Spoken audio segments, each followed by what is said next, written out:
Salve, salve família, aqui quem fala é o Lutz do canal Cortes Podcast e no meu primeiro mês monetizado eu já fiz $3.000 só seguindo o que esse cara fala no curso dele. Então se você quer ganhar dinheiro com internet e YouTube sem nem precisar aparecer, confere o primeiro link na descrição. Quem é a Andressa?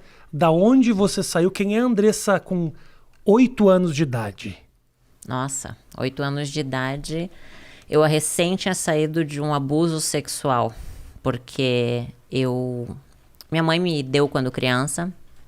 Eu vim da cidade de Ijuí, interior do Rio Grande do Sul.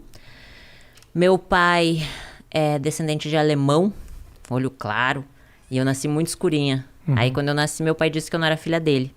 Minha mãe tinha 14 anos de idade, uma criança, não tinha condições financeiras de me criar e me deu para uma família. A família que era para me cuidar, o homem bonzinho, aos olhos de todos, era o que me abusava. Dos 2 aos 8. As minhas memórias são entre 6 e 8 anos. Então, alguns flashes mais pequenininha. Nesse período, eu sofria muito já. Porque quando a gente é abusada, a gente não está entendendo o que está acontecendo. Até porque existiam ameaças da parte dele na época, se eu contasse para alguém.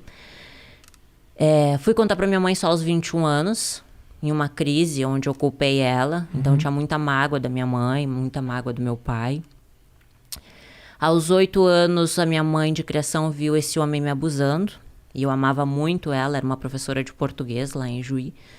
E ela cuidava com muito amor de mim, sabe? Eu via nela uma mãe. Só que ela não poderia continuar me mantendo lá por causa dos abusos dele. Porque ela viu e me devolveu para minha mãe, só que não contou nada para ela.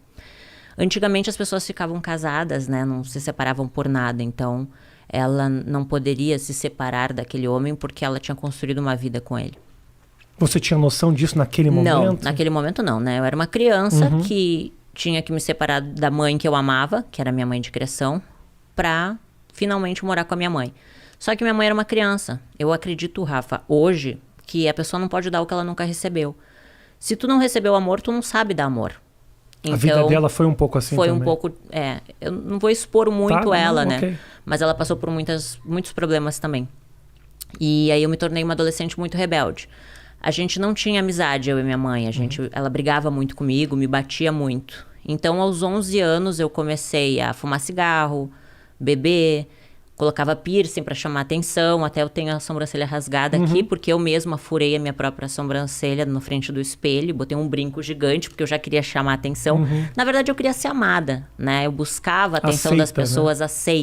Aceita. Então, com 11 anos, eu sofria isso, sabe? E eu era muito magrinha. Então, eu via as meninas gostosonas, assim, tipo, nossa, os meninos querem ficar com elas. E ninguém queria ficar comigo. E aí, eu colocava meia dentro do sutiã pra ter, sabe, peitos. E passei por vários problemas naquela época de depressão, só que eu não entendia, porque naquela época a gente não conseguia conversar com ninguém, não tinha internet como é hoje. Então, nas minhas agendas eu falava que eu queria morrer, que eu queria matar todo mundo. E... Só desculpa te interromper, mas o abuso acabou da onde, assim? Só quando a minha mãe de criação viu ele me abusando sexualmente. Então, teve um confronto. Isso, aí ela me deu pra minha mãe. Tá, e aí minha mãe morava em Porto Alegre. Então, eu saí de Juí pra Porto Alegre pra morar com a minha mãe. Minha mãe, uma criança, né? Imagina, ela me ganhou com 14 anos. Minha mãe tinha que trabalhar muito, de manhã e de tarde, chegava muito de noite. Então, a minha vida era comer miojo e salsicha. E aí, ir pro colégio sozinha e voltar sozinha. Então, ali eu me tornei muito rebelde, porque a minha mãe queria que eu fizesse comida, limpasse a casa. Obrigações de um adulto. Sim. E ela não sabia conversar comigo, então ela me agredia muito. Assim, de agressões, assim, de me violentar mesmo, sabe? Com palavras também, palavras que me machucavam. Então, eu nutria muito ódio dentro de mim. Com 13 anos, eu comecei a fumar maconha. Com 14 anos, eu fugi de casa, vendi todas as minhas fitas de videogame para poder fugir de casa e peguei todos os ursos e fugi com os ursos. Aí fui para uma vila lá em Porto Alegre e a minha mãe me achou com a polícia. Daí, quando a minha mãe me achou, ela me disse, agora tu vai morar com teu pai. E eu não conhecia direito meu pai.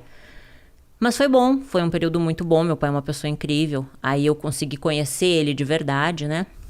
E acabei... tendo minha primeira relação sexual com meu meio-irmão. Porque pra mim eu não conhecia ele. Ele era filho do meu pai, um menino bonito da minha idade.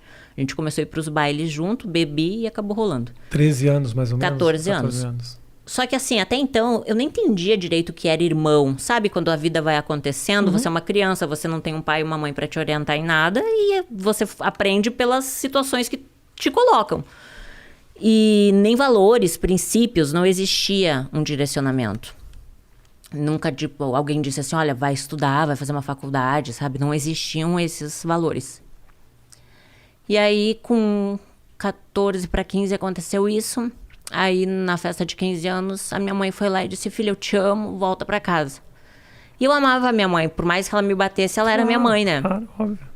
E aí, quando eu fui morar com a minha mãe de volta, eu tava no colégio. Um lencinho pra mim aí, ô Matheus.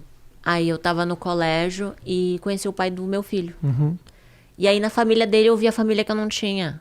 Aquela estrutura familiar de churrasco final de semana, sabe? Os filhos debaixo da asa da mamãe. Minha sogra muito carinhosa comigo. Então eu me apaixonei pela família dele. E eu era uma criança, eu tinha 15 anos. Aí o meu ex-marido, na época, tinha 16, uma criança também. Sim. Mas a gente, nessa idade, a gente já acha que a gente é adulto. Aí a gente queria ter um filho. Então, imagino também que a sua vontade de amadurecer era pra escapar de muita coisa Isso. que da infância não tinha sido das melhores. E a minha né? mãe me batia até no rosto. Imagina eu aos 15 anos apanhando no rosto, sabe? Era uma forma de fuga. O casamento foi uma fuga. E aí eu me casei achando assim, bom, agora eu vou ter minha casa, vou ter minha família, né? Vou ter o meu filho, vai ser pra sempre. Só que quando eu me casei, eu era uma criança. Então eu morava com a minha sogra e foi maravilhoso. Aos 21 anos, quando a gente foi morar sozinho, eu e ele, a gente comprou um apartamento, eu me vi uma criança cuidando de outra criança, mimada, porque a minha sogra me mimava, eu não sabia cuidar da casa. Então eu brigava por causa de um copo de água na pia, uma toalha em cima da cama, sabe? Então, nosso casamento virou um inferno, porque eu não sabia ser uma boa esposa, eu não sabia. Pô, Eu tinha... difícil, você era uma criança. Eu era uma criança. E aí, aos 21 anos, só que ali, Rafa, a ambição cresceu dentro de mim. Porque eu comecei a ver as pessoas... Sabe quando você começa a ver o mundo? Pô, a pessoa tem carro. Eu quero ter um carro, sabe? Eu quero me vestir bem. Você começa a ver que existem pessoas que crescem financeiramente. Então, eu era coordenadora de RH de uma empresa de marketing promocional em Porto Alegre. Eu comecei como demonstradora no supermercado. E como eu sempre fui muito comunicativa e feliz, assim, sabe? A empresa que eu trabalhava me contratou como recepcionista, depois auxiliar do RH e depois coordenação do RH, mesmo sem faculdade. E aí eu dava o meu melhor, sabe? A primeira a entrar, a última a sair, sempre fiz direitinho o meu trabalho, sempre cresci assim. Aí com 21 anos, meu casamento acabou e aí eu me vi cheia de conta pra pagar.